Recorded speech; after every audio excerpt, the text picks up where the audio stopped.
오늘 말씀은 대단히 중요합니다. 물론 하나님 주신 말씀 다 우리에게 소중하고 중요하지만 특별히 이 세상의 어둠을 이해해야 하는 말씀이기 때문에 대단히 중요합니다. 적그리스도 사단은 이 땅 가운데서 무슨 일을 하고 있는지를 우리가 알아야 합니다. 그래야 우리는 그 싸움에서 패하지 아니하고 이 땅에 있는 수많은 저주, 수많은 아픔들, 수많은 고통의 의미가 무엇인 것인가를 우리가 제대로 이해하면서 우리가 믿음으로 이겨나갈 수가 있습니다. 오늘 성경 말씀은 이렇게 이야기합니다. 바다에서 짐승이 올라왔다라고 말씀합니다. 바다에서 한 짐승이 나오는데 괴상합니다. 뿔이열이다. 1절 말씀에서 이 짐승에 대해서 소개를 하고 있습니다. 뿔이 열이요 머리가 일곱이라 그 뿔에는 열 왕관이 있고 그 머리들에는 신성 모독하는 이름들이 있더라. 자, 우리 여러분 우선 이 말씀만 보면 이 아이가 참 어렵습니다. 바다에서 한 짐승이 나왔다. 영어 성경은 드래곤, 용이라고 번역을 하고 있습니다. 그런데 이 짐승이 나왔는데 이 짐승의 모습이 뿔이 열이요 머리가 일곱이다. 그 뿔에는 열 왕관이 있다. 그러면 우리는 기본적으로 생각하기 이 말씀을 보는 순간 어떤 괴상한 모양을 한 형상을 지금 여러분 머릿속에 그리려고 할 것입니다. 그런데 그렇지가 않습니다. 이 1절에 나오는 말씀을 이해하려면 이 말씀이 의미하는 바가 무엇인지 이 짐승이 올라오는데 짐승이 뿔이 열이요 머리가 일곱이다. 그리고 이 왕관이 있고 이런 이름들이 무엇인 것인가를 정확하게 이해하려면 다니엘서 말씀으로 우리가 가야 합니다. 이것은 무엇인가 하면 성경을 우리가 보고 이해하려고 할 때 난제들이 있습니다. 성경 말씀을 잘 이해하기가 어려울 때가 있습니다. 그럴 때에 성경을 이해하는 방법 중에 하나가 성경은 성경에서 이해하라. 그러니까 여기는 이 말씀이 다른 곳에서 이 말씀을 가리키고 있는 말씀들이 있다는 거죠. 그래서 그 말씀들을 보게 되면 이 요한계시록 13장 1절의 말씀이 바로 이런 의미였구나라는 것을 알게 된다는 것입니다. 특별히 다니엘서 7장과 다니엘서 2장 말씀입니다. 이 7장과 2장 말씀을 보게 되면 오늘 13장 1절의 이 말씀의 정체가 어떤 의미인지를 우리가 알게 됩니다. 다니엘서 7장을 먼저 보시면은 바빌론 벨사살 왕 때에 다니엘이 친구 왕에게 이렇게 이야기합니다. 내가 밤에 환상을 보았는데 하늘에 내 바람이 큰 바다로 불더니 3절 말씀 보십시오. 큰 짐승 넷이 바다에서 나왔다. 자, 요한계시록 13장 1절 말씀에서 바다에서 짐승이 올라왔다라고 말씀하고 있습니다. 다니엘서 7장 3절 말씀을 보게 되면 큰 짐승 넷이 구체적으로 이제 말씀하고 있습니다. 바다에서 나왔는데 그 모양이 각각 다르더라. 같지가 않고 다르더라고 말씀합니다. 4절 말씀부터 풀어서 봅니다. 첫째는 사자와 같다. 그 다음에 5절 말씀에 두 번째는 바로 표본 짐승 공과 같다 라는 모양을 하고 있다라고 말씀합니다. 그리고 6절 말씀을 보시게 되면 또 다른 짐승 곧 표본과 같은 것이 있었다라고 말하고 그 등에는 새의 날개 넷이 있다라고 말씀하고 있습니다. 또 머리는 괴상한 모양을 하고 있죠. 그리고 7절 말씀을 보시게 되면 이제 넷째 짐승을 이야기하는데 무섭고 놀라우며 또 매우 강하며 또 새로 된 큰 이가 있어서 먹고 부서뜨리고 그 나머지를 발로 밟았으며, 그러니까 첫 번째 바다에서 짐승이 올라왔는데 다니엘이 본 환상, 하나님께서 다니엘에게 주신 계시입니다. 첫 번째, 두 번째 짐승의 모양을 하고 있는데 네 번째가 가장 강력하다는 겁니다. 가장 강력해서 이 짐승은 전의 모든 짐승과 다르고 또 열 뿔이 있더라. 오늘 여기 13장 1절 말씀이 그 뿔에는 열 왕관이 있다라고 계시록의 13장 1절에 말씀하고 있습니다. 그런데 이 7절 말씀을 보시게 되면 거기에 열 뿔이 있더라라고 그렇게 말씀을 하고 있습니다. 그러면 여기에서 이 짐승들이 무엇을 이야기하는 것일까요? 사자는 무엇이고 곰은 무엇이고 표범은 무엇이고 그리고 이 네 번째, 일곱째 나오는 이 10뿔을 가진 짐승은 무엇일까? 여기에 대한 대답이 다니엘서 7장 17절에 나옵니다. 여기 보시게 되면 그 네 큰 짐승은 세상에 일어날 네 왕이다. 네 명의 왕을 이야기합니다. 나라를, 국가를 의미하고 있는 겁니다. 그러면 이 네 왕은 누구입니까? 바로 첫 번째 짐승은 바로 바벨론을 이야기합니다.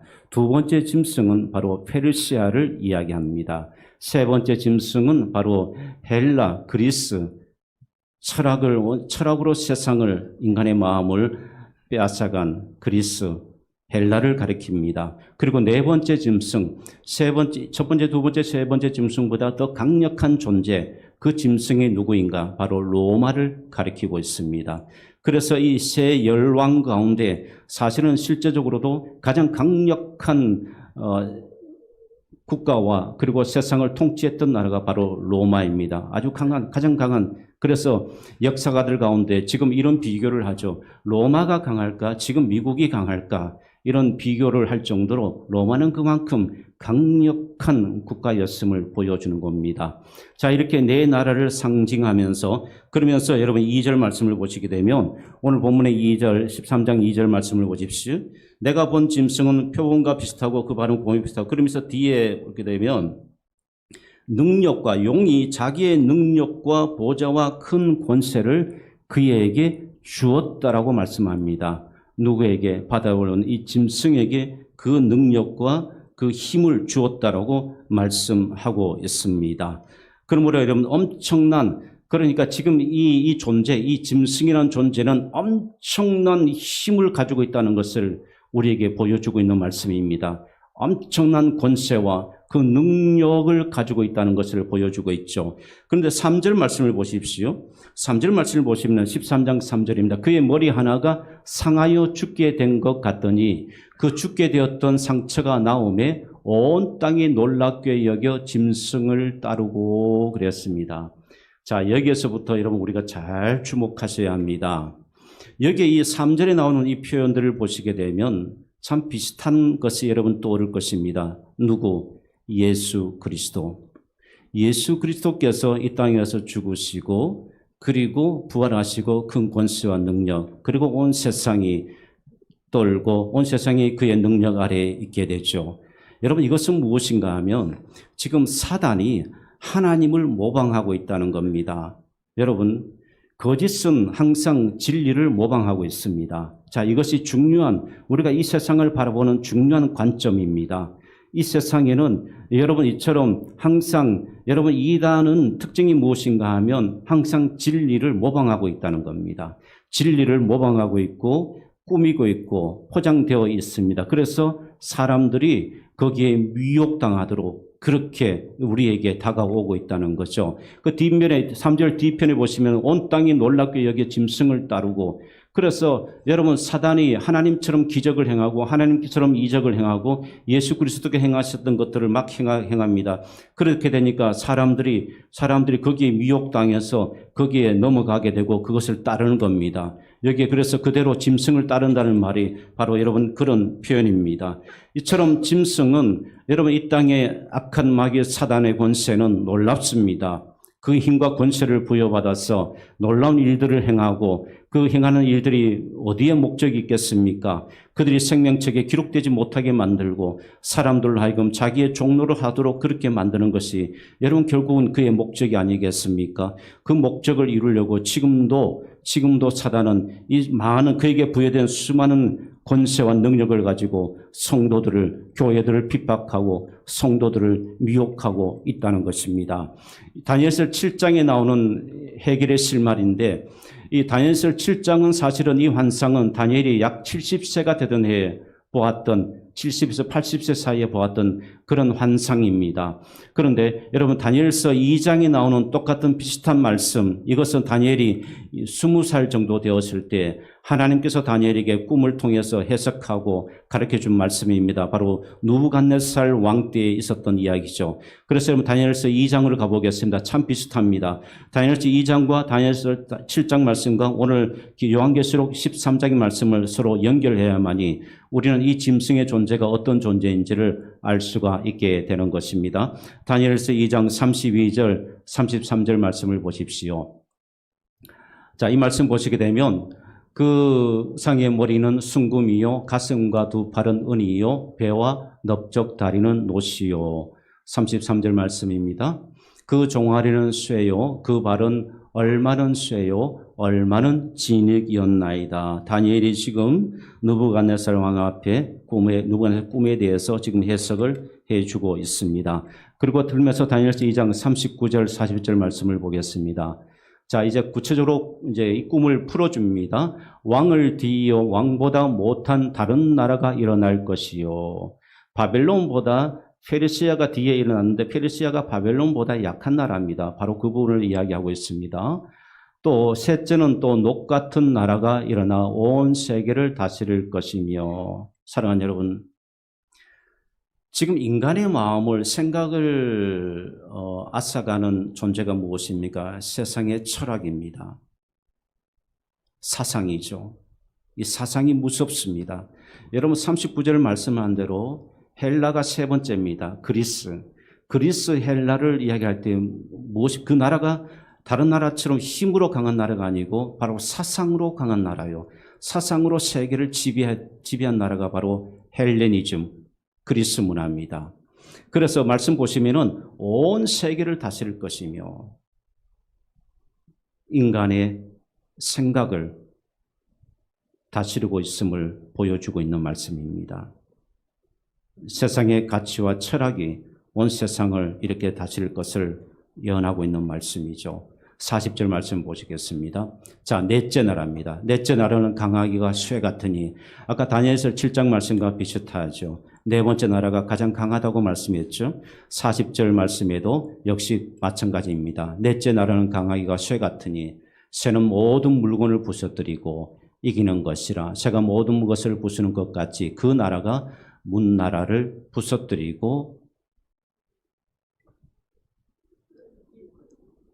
찌를 것이며. 다니엘서 7장 말씀과 다니엘서 2장 말씀, 그리고 네 나라 네 왕입니다. 그리고 역사 속에서 일어났던 네 왕국을 가리키고 있습니다.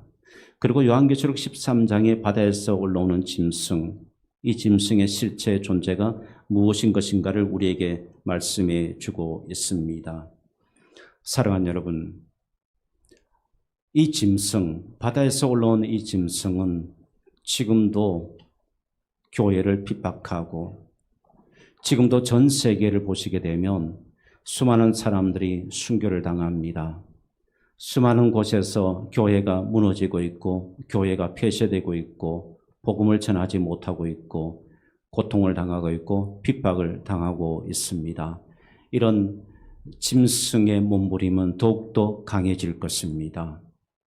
여러분, 이것은 육체적으로 실제적으로 우리에게 눈으로 보이는 핍박뿐만 아니라 아까 세 번째 짐승 헬레니즘, 여러분 이 사상이 우리를 더욱더 더 얼거매게 될 것이고 이 사상에 빠져들게 만들 것이고 그 사상에 좌지우지되면서 그렇게 사람의 마음을, 영혼을 지금 앗아가고 있는 것입니다. 물질과 향락주의는 점점 강해질 것입니다. 이 욕망과 이 욕구는 점점 우리를 점점 강하게 얽어매게 될 것입니다. 여러분, 좀 더 구체적으로 말씀드리면은 동성애, 여러분 이것은 좀 하나의 짐승이 계속해서 여러분 사람의 창조의 질서를 무너뜨리는 이 동성애, 포괄적 차별금지법 이런 것들이 더욱더 우리를 여러분 이 일로 통해서 지금 전 세계가 200국이 넘는 세계 가운데 여러분 동성애를 찬성하는 나라는 30개, 40개 나라밖에 되지 않습니다. 그러나 점점 이 세력이 강해질 것입니다. 많은 나라들이 여러분 동성애를 찬성하고 이미 미국에서는 주마다 여러분 동성애를 찬성하면서 늘어나고 있지 않습니까? 이제는 사역자들도 이 동성애를 말하면 이제는 그 교단에서 쫓겨나는 그런 교단도 지금 생겨나고 있습니다. 엄청난 파도가 짐승의 여러분 압박과 압력이 지금 우리에게 다가오고 있고 이제 우리나라도 예외가 아닙니다. 곧 이 문제가 심각하게 우리에게 여러분 대두될 것입니다.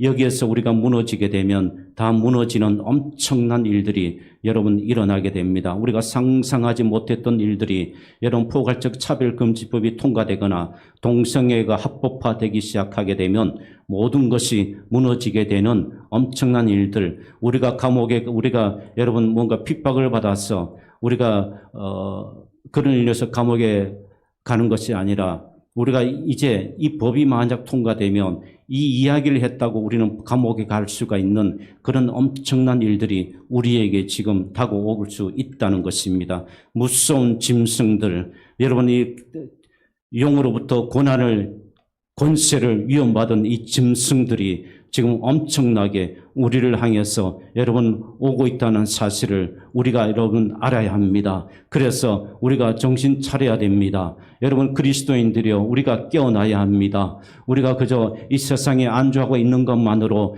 여러분 그렇게 우리가 안주하고 편안하게 그냥 내 삶이 편안하다고 해서 여러분 그것이 하나님께서 원하시는 삶이 아니라는 것을 우리는 알아야 합니다. 이 세력과 이 짐승과 우리가 싸워야 합니다. 어떻게 싸웁니까? 제가 지난주에 말씀드린 것처럼 우리 힘으로 싸우는 것이 아닙니다. 우리가 그럼 세상의 권세를 가지게 되면 우리가 모든 그리스도인들이 국회의원이 되면 그리스도인이 대통령이 되면 이 싸움과 용과의 싸움과 싸울 수가 있다고 생각하십니까? 아니에요.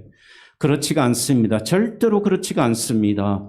여러분 이 싸움은 우리가 철저로 한 가지밖에 없습니다. 예수 그리스도의 보혈, 예수 그리스도의 십자가의 도, 그것밖에 없어요. 예수 그리스도의 보혈과 십자가의 도만이 우리가 싸울 수 있는 가장 강력한 무기입니다. 이 무기 외에는 없어요.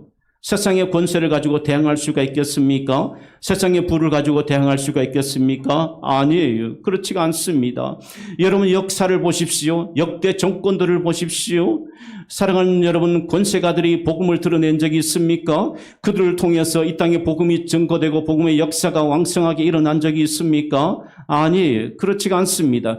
이 땅에 복음이 여러분 점점 퇴락했던 시기가 바로 기독교 대통령이 있었던 그 시각부터 여러분 이 땅에 교회들이 무너지고 있다는 사실을 여러분 보셔야 합니다. 또 하나 이런 증거가 있죠. 이사야서 53장의 말씀을 보게 되면 만약 이것대로 한다면, 만약 이 짐승의 논리대로 한다면 여러분 우리는 강해져야 되고 우리는 강대한 죄가 돼야 되고 우리는 강력한 이 짐승이 형성하고 있는 이 모습보다도 더 강력한 형상을 여러분 가져야 될 것이에요. 그렇다면 우리는 이사야서 53장에 나오는 예수님에 대한 묘사하는 것을 볼 때에 예수님께서 그런 모습으로 묘사되어야 될 겁니다. 뿔이 짐승이 열입니까? 그럼 예수님은 뿔이 20개요, 100개요, 이런 모습으로 여러분 묘사되어야만이 짐승과 싸울 수가 있지 않겠습니까? 그런데 53장 2절부터 여러분 말씀되는 예수 그리스도에 대한 묘사를 보십시오. 어떻게 예수 그리스도를 이야기하고 있습니까? 고운 모양도 없고 여러분 풍채도 없는 분, 보기에 흠모할 만한 것이 아무것도 없으신 분, 멸시를 받으신 분, 사람들이 싫어하시는 분, 강고를 많이 겪으신 분, 질고를 겪으시고 멸시를 당하신 분, 슬픔을 당하신 분, 이렇게 약하고 순한 예수 그리스도. 이사야서 53장에서는 예수 그리스도를 그렇게 말씀하고 있습니다. 우리가 힘으로 싸우고 우리가 이 짐승과 힘대는 힘으로 싸워서 이길 수 있다고 한다면 저는 이사야서 53장에 기록되는 예수님의 모습이 달라져야 된다고 생각해요. 그런데 예수님의 모습은 어떻게 그려지고 있습니까? 아무런 힘도 없고 능력도 없는 분, 풍채도 고운 모양도 없으신 분, 그분이 예수 그리스도의 모습으로 그려지고 있습니다. 그런데 보십시오. 그런 모양으로 그려졌던 예수 그리스도가 짐승을 이기신 것입니다. 사단을 이긴 것입니다. 믿습니까? 이것이 진리입니다. 믿습니까? 이것이 바로 우리가 사모하고 우리가 가져야 될 말씀입니다. 사랑하는 여러분, 지금도 여러분 가운데 혹시 이렇게 생각하는 분이 계십니까? 출세하면, 능력이 있으면 더 하나님의 영광을 드러내지 않느냐? 더 복음이 편만하게 전파될 수 있지 않느냐? 아닙니다. 거기에 예수 그리스도가 없으면 아무런 소용이 없습니다. 그 심장에 예수 그리스도의 심장을 가지지 못하면 아무런 소용이 없어요. 물론 저는 제 삶 가운데 그런 분도 보았습니다. 경상북도 도지사를 민선, 그러니까 이 각 지자체가 생겨났을 때에 나라에서 임명했습니다. 그래서 경상북도 도지사가 되신 분이 계세요. 근데 그 다음부터는 다 민선 선거로 이제 치러지게 되는데, 선거로 3선, 그러니까 우리나라에서 최초로 도지사 사업 4번을 하신 분이 있습니다. 4번을 하신 분. 대단한 분이죠. 엄청난 정치력을 가지고 있는 분이 있습니다. 그런데 이분은 도지사 4번이니까 4년씩 해도 16년 아닙니까? 그 도지사 섬기는 동안에 한 번도 이분은 새벽 기도를 빠지신 적이 없습니다. 그리고 놀라운 것은 이분이 도지사를 마치고 어느 대학의 총장으로 부임을 해 갔는데 놀라운 일이 벌어진 겁니다. 그 총장으로 부임해 가니까 많은 사람들이 축하객이 몰려오죠. 또 단체들이 와서 교통정리도 하죠. 그런데 신학대학의 총장으로 지금 취임하는데 스님들이 가득 찼다는 이야기입니다. 이분은 정치 활동을 하면서 한 번도 절에 가서 합장한 적이 없습니다. 사람들은 이렇게 생각하죠. 이렇게 되면 표가 나오지 표를 불교 쪽에서 표가 하나 더 주지 않지 않겠는가. 그래서 모든 정치인들은 불교 가면은 저기 절에 가면 다 그들의 방식대로 따릅니다. 그런데 이분은 절대로 합장하지 않습니다. 절에 가도 가만히 있습니다. 그런데 그 다른 종교인 그 사람들이 가장 존경하는 사람이 이분입니다. 여러분 놀랍지 않습니까?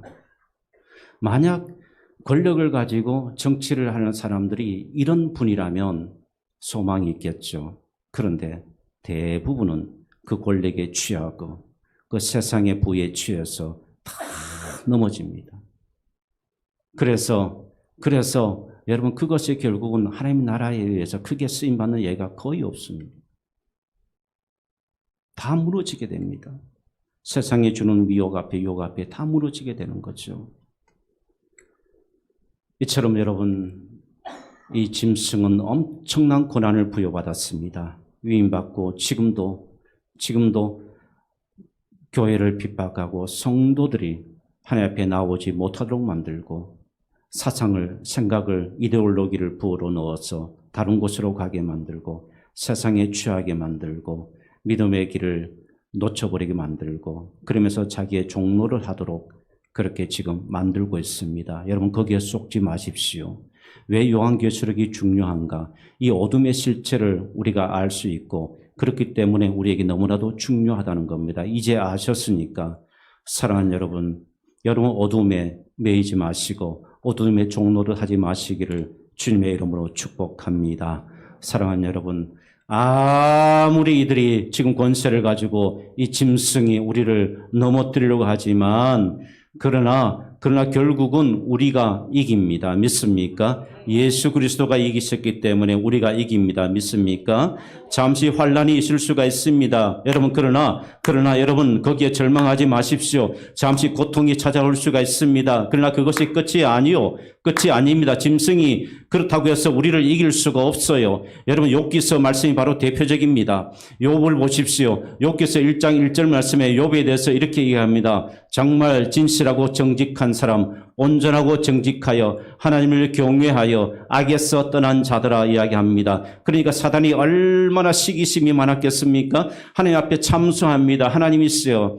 이 사람 하나님이 축복해 주시니까 그렇지 저 사람 저거 다 고통 주고 고난 주고 그러면 하나님을 저주할 겁니다. 그러면서 하나님께 자꾸 참소합니다. 자, 그럴 때 하나님께서 허락하시는데, 고통과 고난을 허락하시는데, 하나님께서 오늘 성경에 나오는 것처럼 여러분 오늘 짐승에게, 여러분 오늘 이 짐승이 무엇이라고 이야기합니까? 5절에서 7절까지 말씀을 보게 되면 기한이 나옵니다. 기한이 나오는데 여기에 42달이라고 기한이 나옵니다. 42달이라고 기한이 나와서 숫자적인 의미가 아니라 42달이라는 기한은, 여러분 이것은 짐승이 위임받은 권세의 기간을 이야기하는데 이것은 정해져 있는 기간을 이야기합니다. 계속해서 영원토록 그 고난을 가지고 있는 것이 아니라 정해져 있다는 겁니다. 그러면 여러분 우리가 아셔야 될 것 하나 있습니다. 누가 정합니까? 누가 정하십니까? 하나님이십니다. 그러시죠? 짐승이 아닙니다. 하나님입니다. 하나님이 정하시는 거예요.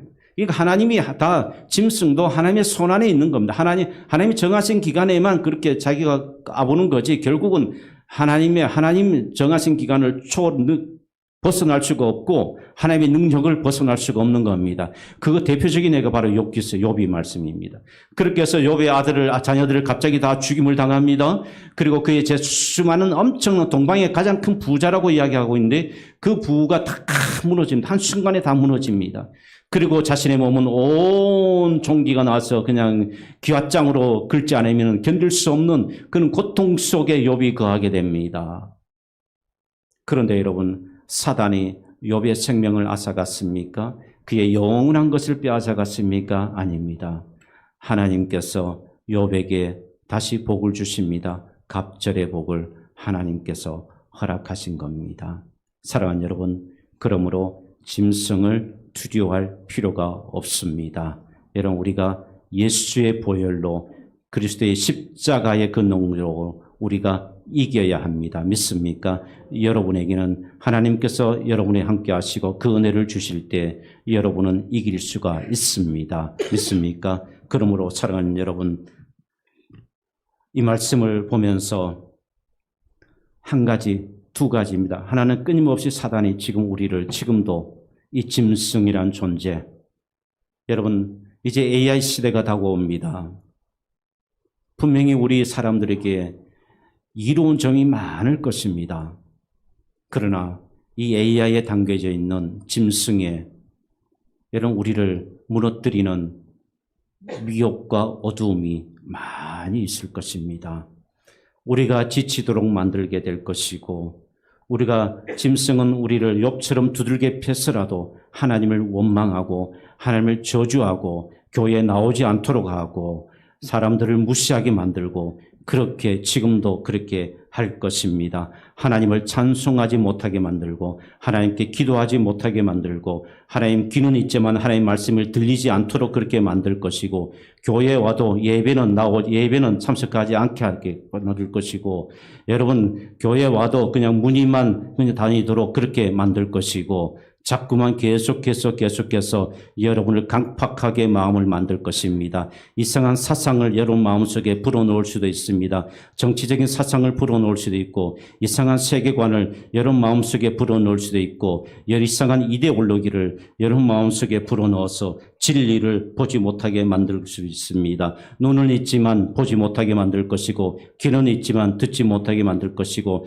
자꾸만 여러분의 마음을 자극해서 격동케 하게 될 것입니다. 미워하게 만들고 원망하게 만들고 불평하게 만들면서 자꾸만 하나님께로 여러분들이 가까이 가지 못하도록 그렇게 만들 것입니다. 그래, 성공해야 돼. 그래, 이것이 그래도 좀 떳떳해야 되지 않을까. 내가 그래도 떳떳해야 좀 뽀대가 나지 않을까. 그렇게 해서 자꾸만 대박의 인생을 꿈꾸도록 그렇게 여러분들로 하여금 부추기게 될 것입니다.